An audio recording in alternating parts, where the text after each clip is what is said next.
Voilà, dans ce livre des morphos de Eugène Lemoult, hein, qui date de 1963, ben, on trouve le planeur bleu, qui est ce morpho noir et bleu clair, qui vole relativement haut, entre 5 et 15 mètres de hauteur, et qui a donné son nom à notre association. Voilà.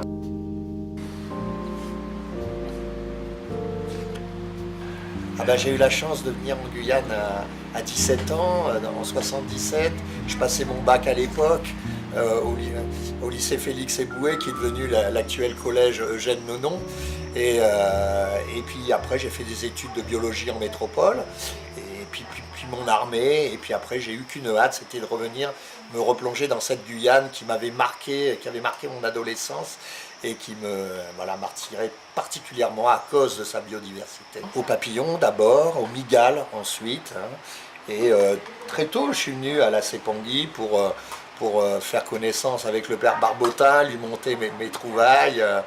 Voilà, c'est lui qui m'a provisionné au début en boîte de collection pour mettre mes insectes.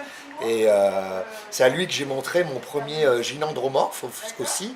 C'était un papillon, moitié mâle, moitié femelle. Et je me souviendrai toujours de ce jour-là parce que il était tellement surpris que je lui ramène ce papillon qu'il est presque rentré dans une colère en disant « Comment vous, le petit jeune qui débarque en Guyane, vous arrivez à trouver un papillon que je cherche moi depuis 40 ans et j'ai jamais réussi à l'avoir ?» Alors j'étais très fier bien sûr ce jour-là, mais je me rappellerai toujours de son visage. C'était un monsieur qui était impressionnant avec sa barbe, et c'est surtout un passionné d'insectes qui a laissé une collection non seulement au musée Franconi, mais aussi à l'évêché et à la Sépangui.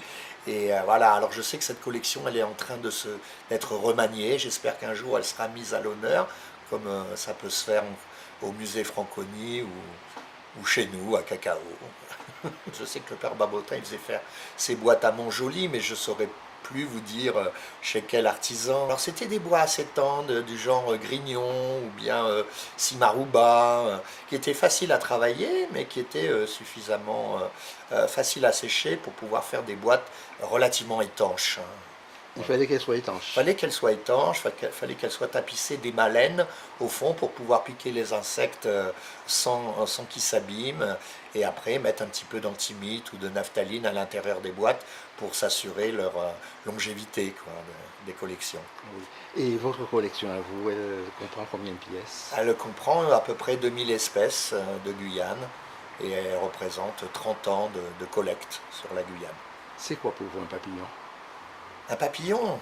Alors aujourd'hui, un papillon, pour moi, c'est quelque chose qu'il faut préserver, c'est quelque chose qu'il faut essayer d'apprendre à élever pour qu'on ait moins tendance dans les magasins de souvenirs à Cayenne et ailleurs à vendre de la bête prélevée dans la nature. Parce que pendant trop longtemps, à l'époque du bagne, les papillons ont servi à faire des tableaux en ailes de papillons, ont servi à faire des compositions aussi.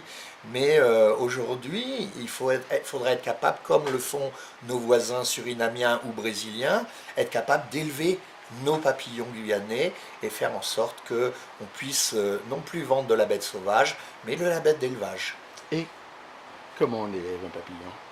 Comment on élève un papillon? Alors comment on élève un papillon? C'est toute une problématique, parce qu'un papillon ne pond que sur une ou deux essences végétales. Alors déjà, il faut apprendre à reconnaître les plantes sur lesquelles pondent les papillons, et après il faut être capable de les produire, parce qu'une chenille, ça va manger une certaine quantité de feuilles, et que si on n'est pas capable de fournir à ces chenilles la quantité suffisante, elle n'arrive pas à son terme. Donc il y a tout un travail de botanique et de zoologie pour savoir sur quelle plante pondent les papillons, et quel papillon correspond à quelle espèce végétale, et puis après à faire en sorte qu'on puisse produire les deux.